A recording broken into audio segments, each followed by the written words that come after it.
What we've been doing is preparing students for medical school for really the last sort of 10 to 12 years. We cover not just the UCAT, but we also cover the GAMSAT, and we also cover interviews. So we look after students pretty much end to end. Just like Full Spectrum, we're very focused on working with students in a personalised fashion. That's why we've got over 250 tutors across Australia, New Zealand and the UK. The prerequisites for medicine are the science subjects. And yet, when you think about what a doctor does, the closest sort of job description to a doctor is a car mechanic.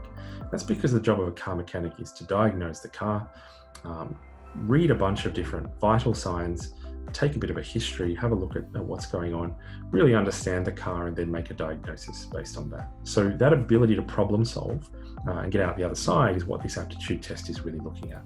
There's 5 sections in the UCAT, and I think we'll be deep diving into a couple of those in the PBL tonight.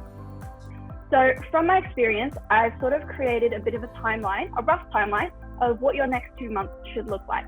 A big part of the UCAT is, learning skills and learning how to sort of improve over time. Awesome. All right, so now these screenshots will just help you orientate you to what the screen looks like when you walk into the UCAT. So this is the general view. So this specifically is the information area. This is sort of, if you have a STEM, which is, the information, next you have the question area on the right side. Push away the instinct to automatically go, yes, this is a good thing, or no, this is a bad thing.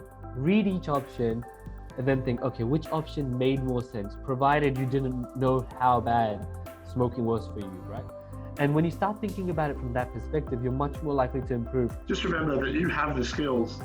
The role of a tutor, or the role of all of the 4 of us, is pretty much to help you channel the skills that you already have. You've got 14 seconds to look at the information in front of you, to try and figure out what the pattern is, choose the right answer, and move on. As the more practice you do, you're going to start picking up on the nuance that separates a very appropriate thing from an appropriate but not ideal.